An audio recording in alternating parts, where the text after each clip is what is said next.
त्यानंतर सूर्यभानजी वहाळणे आणि प्राध्यापक ना. फरांदे हे विधान परिषदेचे उपसभापती होते आणि त्यानंतर परत फरांदे सर हे सभापती झाले आणि बाळासाहेब भारदे हे देखील विधानसभेचे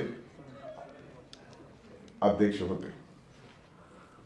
निश्चितच हे पद अतिशय महत्त्वाचे, मानाचे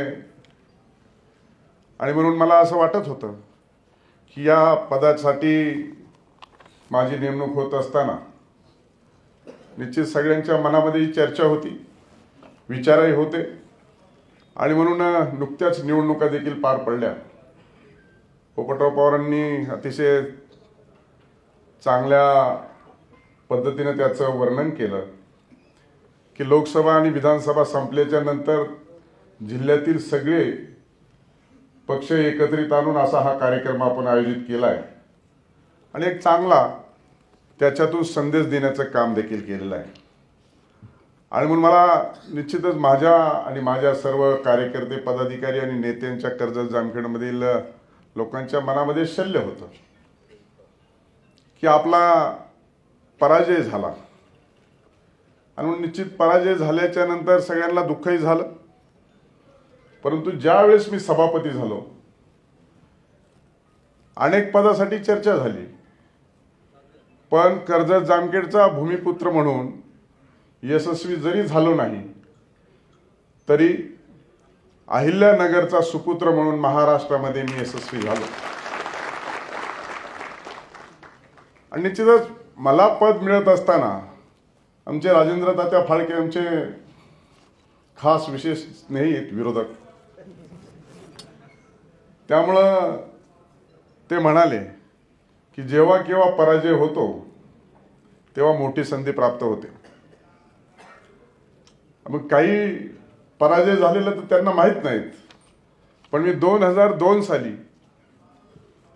मार्केट कमिटीचा उमेदवार होतो। मला कोणत्याच पॅनलमध्ये घेतलं नाही। स्वभाव लढण्याचा असल्या कारणाने मी अपक्ष लढलो।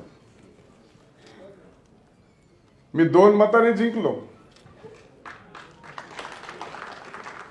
पण रिकाउंटिंग मध्ये मी 1 मताने हारलो।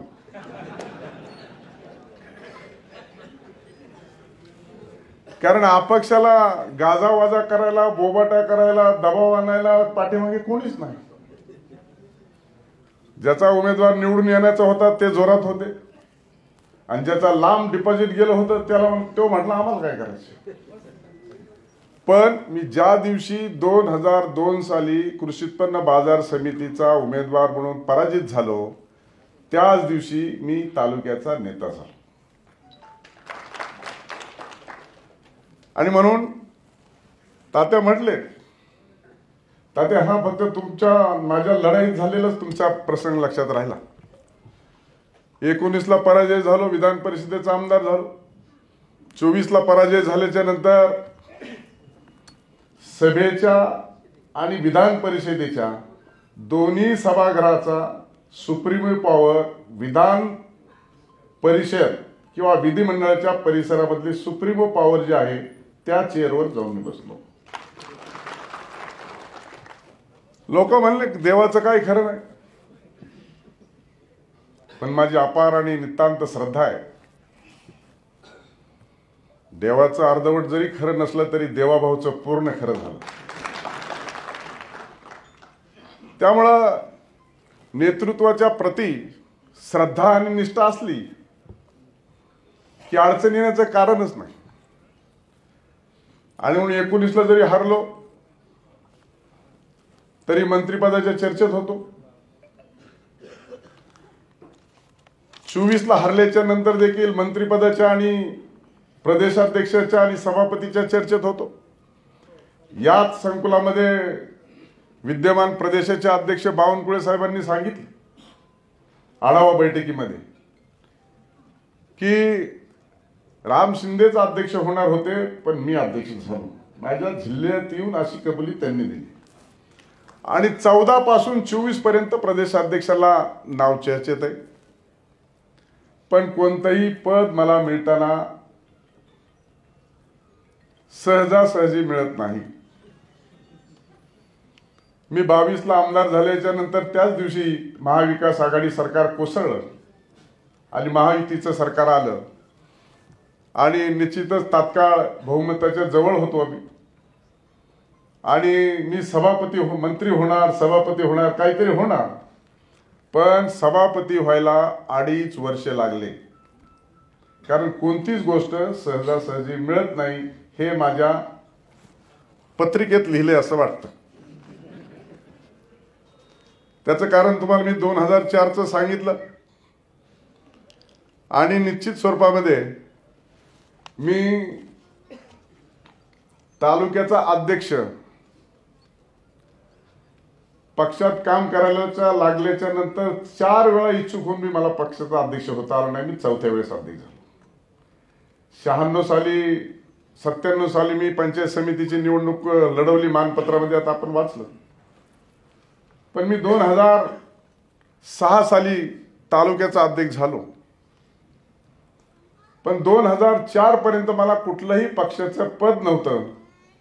मी राज्याचा युवा मोर्चाचा उपाध्यक्ष झालो, त्याच्यानंतर जिल्ह्याचा चिटणीस झालो, त्याच्यानंतर 2006 मध्ये तालुक्याचा अध्यक्ष झालो आणि जसा तालुक्याचा अध्यक्ष झालो सरपंचाच्या नंतर त्यावेळेस मिसेस 2007ला सभापती झाली आणि 2009ला आफ्टर डिलिमिटेशन कर्जत जामखेड हा ओपनसाठी मतदारसंघ झाला आणि मी प्रयत्न केला की मला आमदारकी लढायची. पण आमदारकी लढायची म्हणल्यानंतर लोक हसायचे. त्याच्यातले एक विठ्ठलराव लंगे होता, व्यासपीठावर असते तर त्यांनी सांगितले असते, कारण ते त्यावेळी जिल्हा परिषदेचे अध्यक्ष होते. ते म्हणजे हेव कसा व्हायचा आमदार, आणि ते बी इच्छुक होते त्यावेळेस.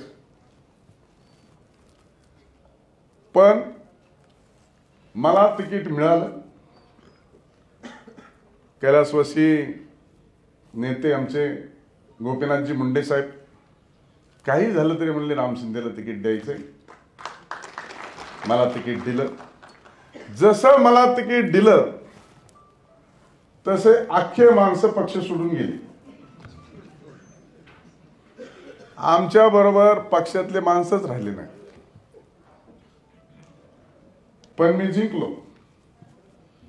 तसं हेमंतराव तुम्ही वारंवार सांगत होते आम्ही आहोत, आम्ही आहोत. आता मी जसा सभापती झालो, आता परिस्थिती जरा विपरीत आहे.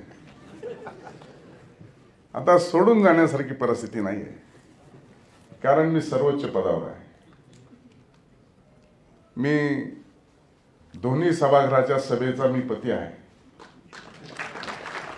सभापती आहे. त्यामुळे हे काही प्रसंग एकदाच आले असं नाही, अनेक वेळा प्रसंग आले. खरं तर या जीवनामध्ये असं स्वप्न सुद्धा बघू शकत नाही जे मी बघू शकत नाही स्वप्न, किंवा अजून कोणी बघेल की नाही मला माहित नाही. पण माझं स्वप्न मागेच साकार झालेलं आहे. कारण 18 विश्व दारिद्र्य नशिबी आल्याच्या नंतर असं स्वप्न कोण बघू शकतो. आणि हा नगर जिल्ह्याच्या इतिहासामध्ये सर्व शुगर लॉबी, प्रस्थापित, मोठे मोठे दिग्गज या जिल्ह्याने नेतृत्व राज्याला दिलेलं आहे. आणि माझ्यासारखा एका छोटा माणूस अतिशय हलाखीची 18 विश्व दारिद्र्य असलेली गरिबीच्या घरात जन्म घेतलाय. आई अशिक्षित, बाप अशिक्षित, माझ्या 3 बहिणी अशिक्षित, मीच एकटा पोस्ट ग्रॅज्युएट आहे, मीच एकदा MSc BEd आहे. आणि मग प्रसंग सांगायचं झालं तर स्वप्न सुद्धा बघण्यासारखी परिस्थिती नाही, आणि ते आता साकारताना आपल्याला दिसते. म्हणजे वडिलांनी साल घातले, एकाच मालकाच्या इथं 34 ते 35 वर्ष साल घातली, सालकरी. आणि मला अभिमान वाटतो त्याचा सांगायला, कारण ते काही झाकून लपून ठेवायची गोष्टच नाहीये. ज्याच्या पोटी आपण जन्म घेतला ते सांगायचं गैर काय आहे त्याच्यात. 72च्या दुष्काळामध्ये तर आमच्या घराची आणि पूर्ण घराण्याची अशी परिस्थिती होती, आता इथं बऱ्याच लोकांना माहित पण नसेल, बरबडा आणि पांढरफळी खाऊन आमच्या सगळ्या घराण्यांनी दिवस काढलेले आहे. आणि त्यावेळेस सुकडी यायची, मी तर लहानच होतो, त्या सुकडीवर जगलेली आम्ही माणसं आहोत. कसं काय स्वप्न बघू शकतो? स्वप्न बघूच शकत नाही. पण मनामध्ये इच्छा आणि दृढ निश्चय आणि लक्ष भेदण्याची ताकद आणि हिंमत उराशी बाळगून त्या दिवसापासून आजपर्यंत मी काम करत आलो आहे.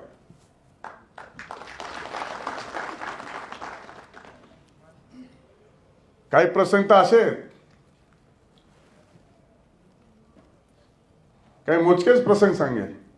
मी ज्यावेळेस आमच्या मामाच्या गावाला चाललो होतो लहानपणी, मामाच्या गावाला जात असताना उन्हाळ्याचे दिवस होते, पाय भाजत होते आणि मी ते गवताचे बेट असतात कच्च्या रस्त्यावरती, त्या गवतावरून ह्या गवता उडी मारायचो. का तर पाय भाजू नये म्हणून. आईने बघितलं, पदर फाडला आणि पायाला गुंडाळला.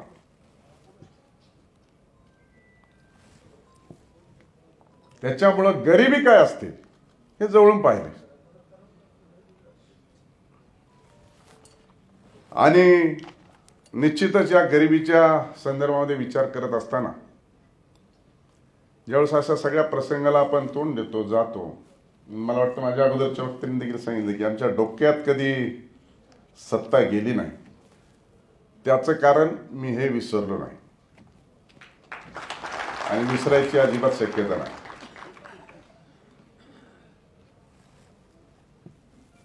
आणि म्हणून खऱ्या अर्थानं अण्णासाहेब डांगे जर चोंडीला आले नसते आणि चोंडीचा विकास करायचा जर ठरवलं नसता तर कदाचित मी इथपर्यंत आलो नसतो.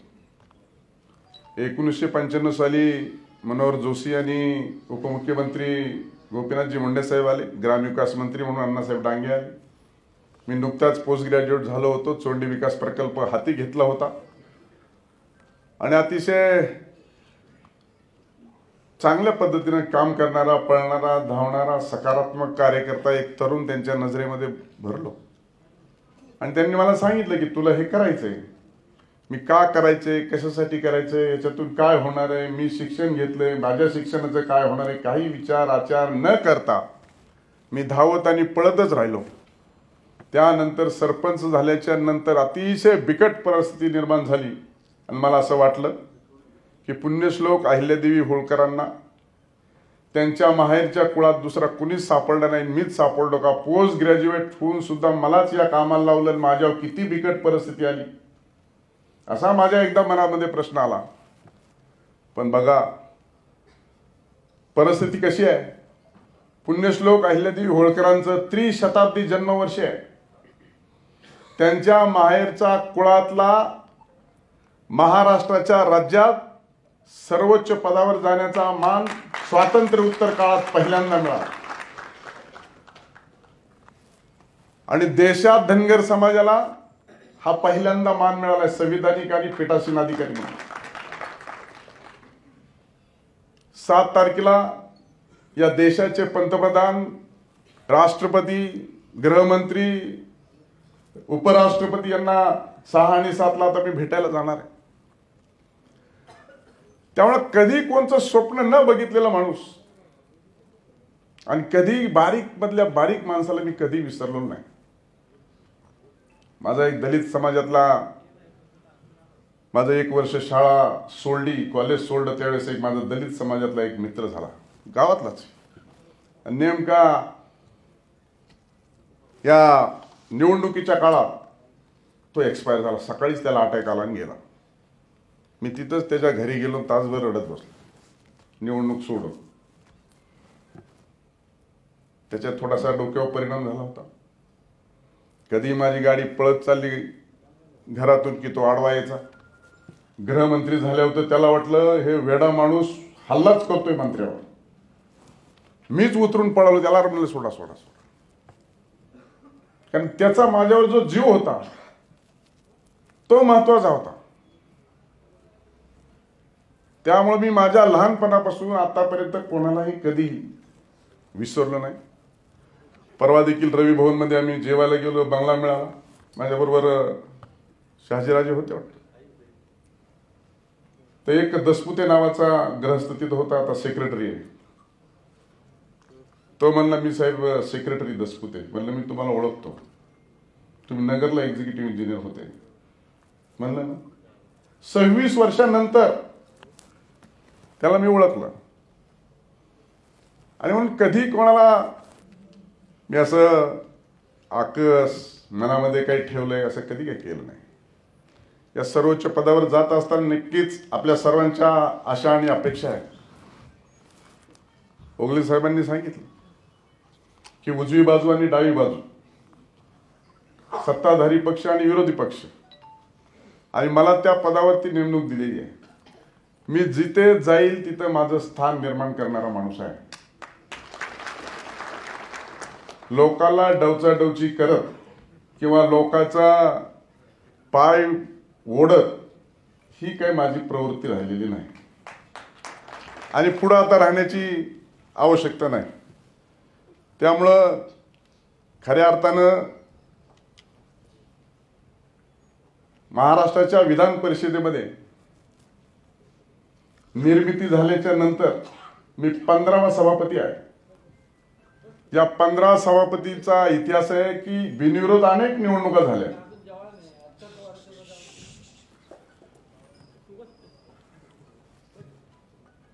बिनविरोध अनेक निवडणुका झाल्या. पण ज्या वेळेस उपसभापती निलमताई गोरे सांगत होत्या की सभापती होयचं बहुमत ज्यावेळेस वाचत होत्या, सत्यजित तांबे उपस्थित होते, त्यावेळेस विरोधी पक्षाच्या बाजूचे लोक उठले आणि ते म्हणले, थांबा, होयचं बहुमत नाही, होयचं एकमत वाचा. हा अहिल्यानगरच्या सुपुत्राचा सन्मान पहिल्यांदा विधान परिषदेमध्ये आपल्याला बघायला मिळाला. काम करण्याची पद्धती, लोकांना सांभाळण्याची हातोटी, निश्चितच या पद्धतीनं काम करत असल्या कारणानं हे सर्व आपण करत राहिलो. आणि म्हणून अण्णा हजारे ज्येष्ठ समाजसेवक या संयोजन समितीने एकत्रितरित्या बोलवलं, ते आले आणि अण्णा हजारेंच्या हस्ते सत्कार, पोपटराव पवारांच्या उपस्थितीत सत्कार आणि आपल्या सर्वांच्या उपस्थितीत सत्कार, हे मी माझं भाग्य समजतो. माझा जर जीवन पट पाहिला तर आम्ही जवळपास सुद्धा नगरला कधी आलो का नाही मला माहित नाही लहानपणीच्या जीवनामध्ये. पण जे अण्णा हजारेंनी एकदाच का भूमिका घेतली की राज्यातले अनेक मंत्री घरी गेले, राज्यातलं सरकार सुद्धा पडायच्या भूमिकेत आलं, नव्हे तर त्यांनी घेतलेली दिल्लीमधली भूमिका केंद्रातलं सरकार देखील गेलं, असं एक उत्तुंग नेतृत्व आपल्या जिल्ह्याला लाभलेलं आहे. पोपटराव पवार देखील आमचे मित्र आणि सहकारी आहे. मी ज्यावेळेस सरपंच झालो त्यावेळेस म्हणलं सार्वजनिक करतो आज. त्यांच्याकडे गेलो आणि त्यांना सांगितलं आमच्या गावातली दारू बंद करायची आणि तुम्ही भाषणाला या. मी सरपंच झालेलो, नव्या उमेदीचा सरपंच. ते म्हणले येतो. जोरात भाषण केलं, दारू कशी वाईट आहे. मला पटलं, जरा जोरातच होतो मी. एक खट्या दारू बंद करून टाकली. पण त्यांनी कानात सांगितलं होतं लय जोरात बंद करू नको.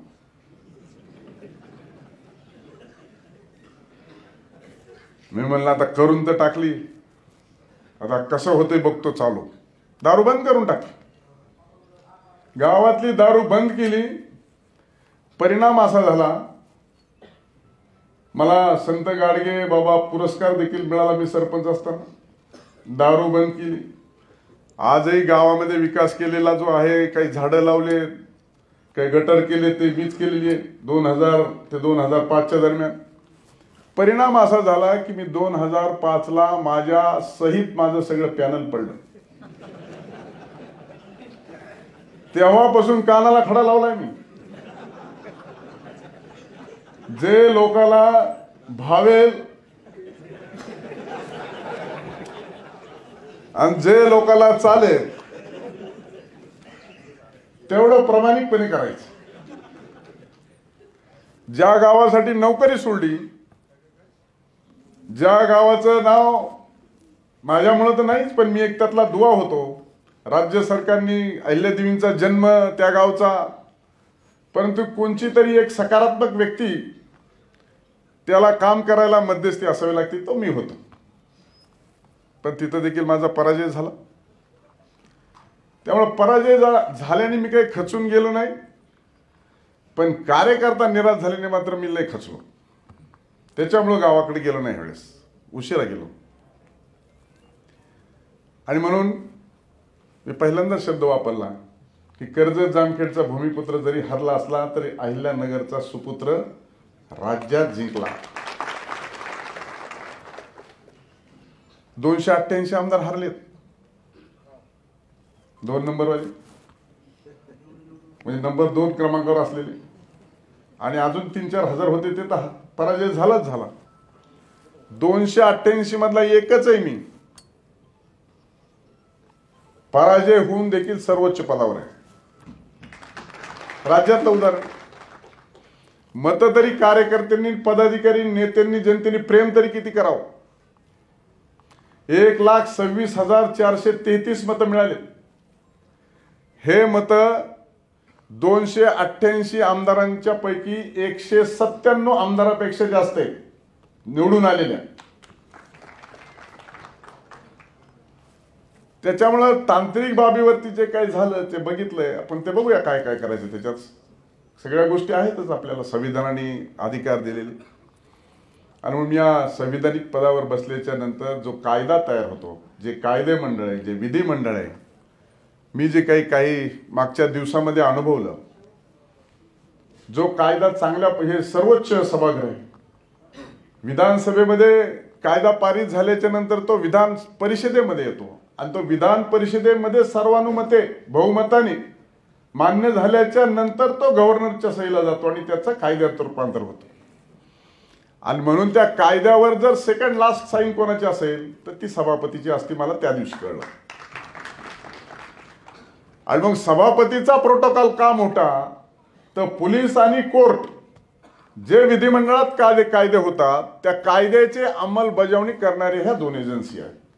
आणि त्याच्यामुळे हायकोर्ट जस्टिसला सुद्धा शपथ देताना, गव्हर्नर शपथ देताना विधान परिषदेचा सभापती शेजारी बसलेला असतो. आणि त्याच्यामुळं जे दिलेली जबाबदारी ती अतिशय जबाबदारीने पार पाडणं हे कर्तव्य आहे. त्यामुळे जबाबदारी आपल्याला मिळालेली आहे आणि या जबाबदारीतून आता आपल्याला चांगलं काम करून दाखवायचं आहे. आणि म्हणून आता 2 इथं विद्यमान सदस्य बसले आहेत. सभापती बोलेन तो आदेश, सभापती बोलेन तो कायदा आणि सभापती बोलेन तो नियम. बरोबर ना? अशी परिस्थिती आहे. आता कर्जत जामखेडची संख्या बरेच लोक आहेत इथं. आता राज्यात माझं ऐकणार आहे निवडून दिलेले लोक. मी जर डायसवर उभा राहिलो तर कोणालाही उभा राहायचा अधिकार नाही माझ्यासमोर. बरोबर ना? आणि माझा जर माईक सुरू असेल तर इतरांचा कोणाचाही माईक सुरू नसतो. पण नेमकं कर्जत जामखेडनी का ऐकलं नाही हा कधी कधी माझ्या मनात प्रश्न येतो. काही लोक म्हणते झालं ते बरं झालं, तसं समजण्यापैकी मी नाहीये. आणि तसं जर असतं तर मी निवडणूकच लढलो नसतो दादा. मला माहित नव्हतं का मी अजून 4 वर्ष विधान परिषदेत आहे.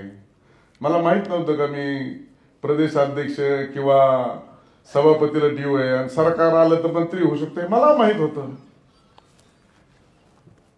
त्यामुळं अतिशय ईर्ष्येने निवडणूक लढलो आपण. त्याच्यामुळे त्याच्यात वाईट वाटून घेण्याचं कुठलंही कारण नाही. पण एका गोष्टीत समाधान आहे. शेवटी मला पहिल्या निवडणुकीला तात्या सांगत होते 42,500 मतं पडली तात्या, आणि त्याच्यात 12,500 निवडून आलो. दुसऱ्या वेळेस 42चे 84 केले, त्याच्यात 38,000 निवडून आलो. तिसऱ्या वेळेस 19ला 94,000 मतं पडली. पहिल्या मतापेक्षा 10,000 मतं जास्त पडली, पण 43,000 मतांनी पराभव झाला. आता 1,26,000 मतं पडली आणि पराजय 1200 मतांनी झाला.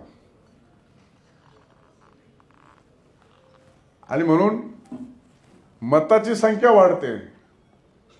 माणसं माझ्यावर नाराज नाही, माझ्या कार्यपद्धतीवर नाराज नाही. पण तात्यांनी उत्तर दिलं,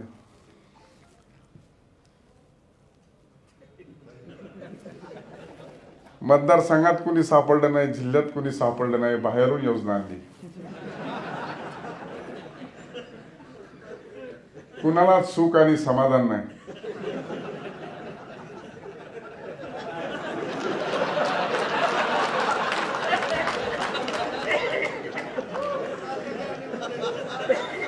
माझा पराजय होऊन देखील मी सुखी आहे, समाधानी आहे. आमचा एकुलता एक पोरगा बसला, मला त्याच दिवशी फक्त वाईट वाटलं होतं. तो 2019ला म्हणला, पप्पा पुढं होती एक गाडी, मागे एक गाडी होती, ती कुठे गेली? मी म्हणलं आता ह्याला काय करायचं, आता काय झालंय कसं सांगायचं.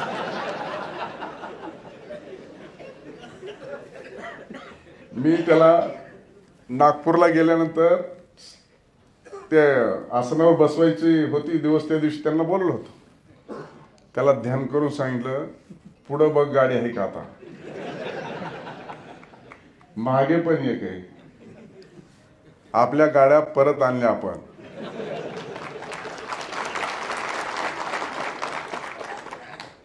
त्याच्या काही नॉलेज मध्ये नाही, जीत आहे का हार आहे का ते कळलं ते त्याला थोडंफार.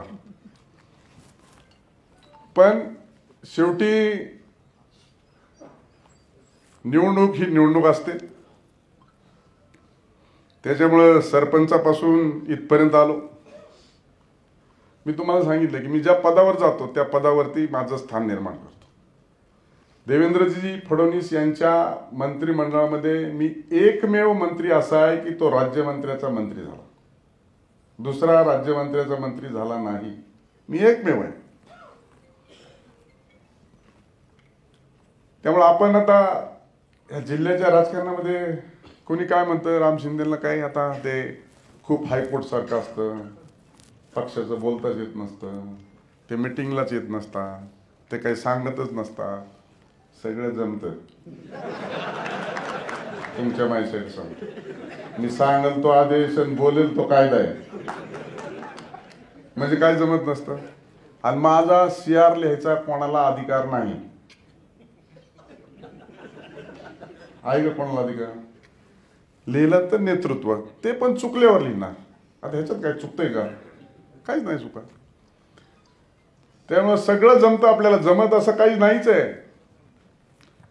मला पण वाटलं मंत्री होऊन, आता किती मंत्री? 42.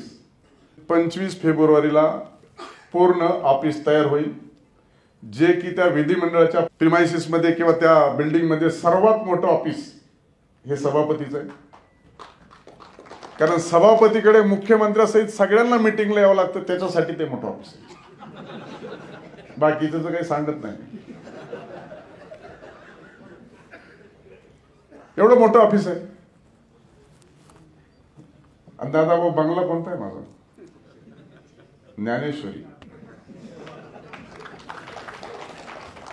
मी मागितला नव्हता, दुसऱ्याला मागून मिळाला. ज्ञानेश्वरी बंगला मिळालाय. त्याच्यात फक्त मी म्हणलं कुठे द्या, माझं काय मागणीच नाही. तर तुम्ही कुणी आले मुंबईला आणि तुम्हाला मुख्यमंत्र्याला भेटावं वाटलं आणि लवकर आत नाही सोडलं तर ज्ञानेश्वरीमध्ये थांबायला जागा आहे. सगळं इतका जवळ येतं, शेजारी आहे.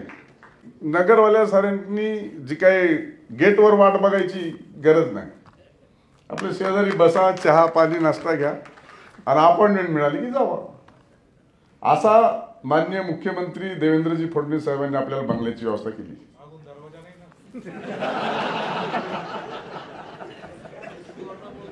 त्याच्यासाठी जवळचा माणूस जवळ ठेवला असं मला पण वाटतं कधी कधी. तशी पण व्यवस्था आहे त्याच्यात असं मी ऐकलंय. मी अजून बंगल्यात गेलो नाही आणि आमच्या घरच्यांना तर त्या बंगल्याचं गाडीची काही हौसच नाही. गेल्या 5 वर्षात मंत्री होतो तर बायको एकदा पण आमच्या बंगल्यावर आली नाही. पूजा सुद्धा आम्ही परस्परच केली. ती आहे म्हणून सांगतोय आपण, एकट्यानेच केली, सुपारी कमराला ठेवून.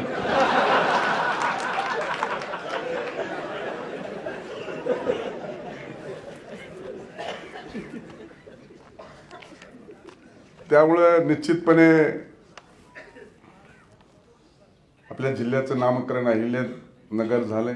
पुण्यश्लोक अहिल्यादेवी होळकरांचं त्रिशताब्दी जन्मवर्ष आहे आणि ही संधी मिळाली. त्यांचा अतिशय दैदिप्यमान आणि जाज्वल्य इतिहास संपूर्ण देशासमोर आहे.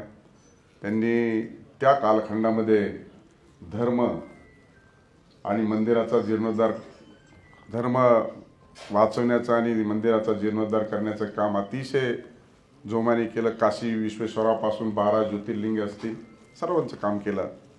आपल्याला त्यांच्यासारखं जमूच शकत नाही, जमायचे काही कारण नाही, परंतु काही चुकू नये ही आपली जबाबदारी. अण्णांनी जे सांगितलं की कुठलाही डाग नाही आणि म्हणून मी तुमच्या सत्काराला आलो. मी माहिती घेतली. अण्णांनी फक्त 2च माणसाच्या राजकीय कार्यक्रमाला आतापर्यंत हजेरी लावली. एक पहिले RR पाटील आणि मला वाटतं दुसरा मी. अशा पद्धतीनं शेवटी अशा थोरा मोठ्यांचे आशीर्वाद आणि त्यांनी बोललेलं केलेलं वक्तव्य ज्यावेळेस सार्वजनिक आणि सार्वत्रिक ठिकाणी येतं त्यावेळेस खूप मोठी जबाबदारी वाढते आणि त्या जबाबदारीने आपल्याला भविष्य काळामध्ये काम करावं लागेल. डेकोरम आणि प्रोटोकॉल कितीही मोठा असला तरी सर्वसामान्याच्या हितासाठी वंचित, शोषित आणि दलितांच्या आणि विकासापासून कोसो दूर असलेल्या लोकांना मुख्य प्रवाहात आणि राज्यघटनेने दिलेल्या अधिकाराच्या कक्षेमध्ये जाऊन त्यांचा उद्धार झाला पाहिजे, त्यांचा सन्मान झाला पाहिजे, त्यांची प्रतिष्ठा वाढली पाहिजे. यासाठी योग्य ते कायदे करायचे, कायद्यामध्ये योग्य ती दुरुस्ती करायची. अशा पद्धतीची आपली जी जबाबदारी आहे ती येणाऱ्या कालखंडामध्ये निश्चित आपल्याला पार पाडावी लागेल. पोपटराव पवार सरपंच यांनी सांगितलं की सीना नदीचा स्वच्छतेचा कार्यक्रम हाती घेण्याच्या संदर्भामध्ये जे सांगितले, मला वाटतं जलसंधारण विभागाने स्वच्छतेबाबत धोरण हाती घेतलेलं आहे. आता मी सभापती आहे, आता धोरण हाती घेतलेलं आहे, पण ते धोरण पहिल्यांदा आपल्या सीना नदीच्या संदर्भामध्ये राबवण्याची पहिली बैठक मी लावीन एवढं तुम्हाला या निमित्ताने सांगतो. आणि त्या बैठकीला जे काही आवश्यक ते उपस्थित सेक्रेटरी आणि मंत्री राहतील आणि मी त्या बैठकीला आपल्याला देखील बोलवेन. त्याचबरोबर आपण शेतीच्या पाण्यासाठी साखळाई आणि नगर तालुक्याच्या पाण्यासाठी देखील विषय आपण सांगितलाय. कुकडी बाकी आहे, अनेक वर्ष लढा दिल्याच्या नंतर MWRR ने निर्णय केला की जे कुकडीमध्ये पाणी आहे त्याचं डिस्ट्रीब्युशन झालं पाहिजे आणि अनाधिकृतरित्या जिथं उचललं जात होतं त्या संदर्भामध्ये MWRR ने निर्णय केला. त्याच्यामध्ये आता निर्णय प्रलंबित आहे. त्याची आता निर्णय करण्याच्या दृष्टिकोनातून आता जाहीररित्या काही बोलण्याच्या ऐवजी कृती करणं आवश्यक आहे आणि ते देखील आपण निश्चित स्वरूपामध्ये करू.